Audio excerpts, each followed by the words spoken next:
sometimes it might take more than one transformation to get one geometric object to actually move into or look like another geometric object. Let's have some fun trying to see if we can isolate all the transformations that are required to actually take a pre-image to an image. Let's check it out together. So the challenge is to find a sequence of similarity transformations that maps the first figure here to the second figure, and let's see if we can write the coordinate notation for each transformation. So what I want to do is I want to take this quadrilateral, E, F, G, H, and map it to Q, R, S, and T. So now the original coordinates are given here for E, F, G, and H. But I just look at this thing, and here's what I think. I'm thinking to myself, you know what? These kind of do look similar to each other. You know, they're kind of sloping down the same way. These are both vertical, so it's looking good. This is not going to be too crazy, but certainly this is much smaller than that. So I'm going to need some kind of dilation here. So let me just take a look and see if I can figure this out. Since this is actually vertical, I can actually find the length just by counting the squares. 1, 2, 3, 4, because each of these represent one unit. And here I see 1, 2. So I see that this length 4 has to be transformed into something of length 2. Well, that tells me I should have a dilation of a half.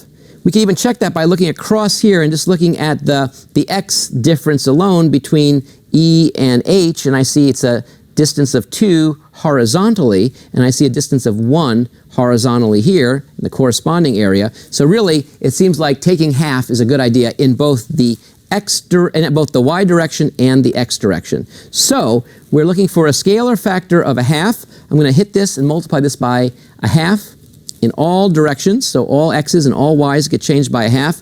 And so that transformation can be described as saying that xy gets mapped to 1/2 x, 1/2 y. Now let's see what that does for us. So if we take a look at that as a kind of intermediate step, or maybe that'll get us there. Who knows? Let's see what happens. So I'm just going to now take the coordinates after we dilate by a half. So that means that we just take this number and we divide by 2 across all the way down. So now I'm going to get what I'm going to call E prime.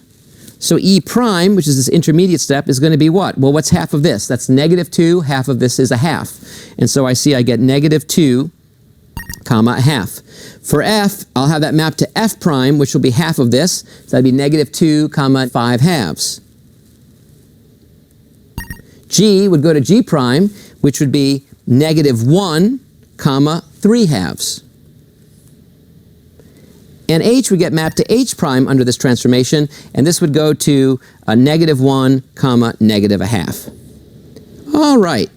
Now, if we graph these, let's say we plot these in green, that will show us the transformation of the red to just the dilation by half. So what does that look like? Well, you could actually plot those points here, and if we do that, we would see that. Can you see that in the green? There it is. Notice that it actually is not where we want our final result to be. That's too bad. But notice that the size is actually perfect, right? The size looks really nice here. It's just that we need to translate it over. What happened? Why did it move? Why isn't it where it used to be? Well, because remember, you're taking every x and every y, and you're actually dividing by 2, which includes, therefore, the distances away from 0. So if you look at like this distance here, that distance is a certain distance, and its corresponding distance is actually half of that. So everything is cut in half. The distance from G to 0 is cut in half to G prime to 0. So basically, not only did everything get shrunk to half, but it came kind of half in, if you will. That's how come we move that way. Now what we want to do is just take this thing and just actually make a shift. So we want to make a vertical shift and a horizontal shift to have these things align. So what kind of shift do I need here? Well, actually, the horizontal shift seems pretty easy. I want to take this and I want to make this side be at this side. Well, this side is at -1, this side is at 2. So if I take this side and add 3 to it, 1, 2, 3, it should align up. But what about the height? This is a little bit harder here. So the height here is, let's say, look at the G here, and I want the G to correspond to this. This is at a height of 3, and currently I'm at a height of 1.5, so it looks like I have to add another 1.5 or add 3/2 to it. So if I take this height and add 3/2 to it, then in fact it would be this height, and when I move it over, I'd get to that point. We can actually check this too. If I take this point and add 3/2, that's 1.5, so that's 1.5, and now I move it over by 3, 1, 2, 3, look, I land right there. If I take this point and I add 1.5, that's a half, and then I add 1, and now move it over 3, 1, 2, 3, I get here, and so forth. So this looks really good. So what is that? Well, that's a translation of 3 units to the right and 3 halves units up, and that would complete the map. And so I'd see here that x gets mapped to x plus 3, and y gets mapped to y plus 1.5 or 3 halves. And so if I do that now, all I have to do now is add that in. So let's put that in right here. Our last steps. You can see there's going to be 2 transformations that make this possible.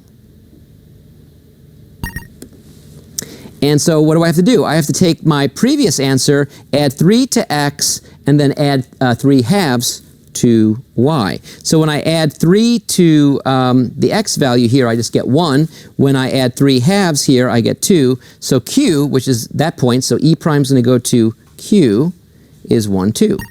If I add 3 to negative 2, I get 1. If I add 3 halves to 5 halves, I get 4. And that produces r exactly.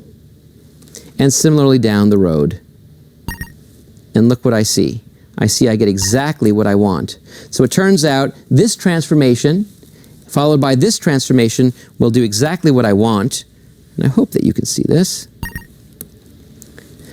The map that will take the red to the blue will first involve a dilation by a half, which will take me to the green, which is an intermediate step, and then from the green, I'm good to go, and a translation takes me 3 over and 1.5 up, and I'm there.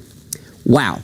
We actually found the transformations required to actually move this red, transform it, and then shift it over to be the blue. Transformations are wonderful, and you can actually write them down and see them and study them, whether it's analytically or algebraically or geometrically. You can see them. Transformations abound.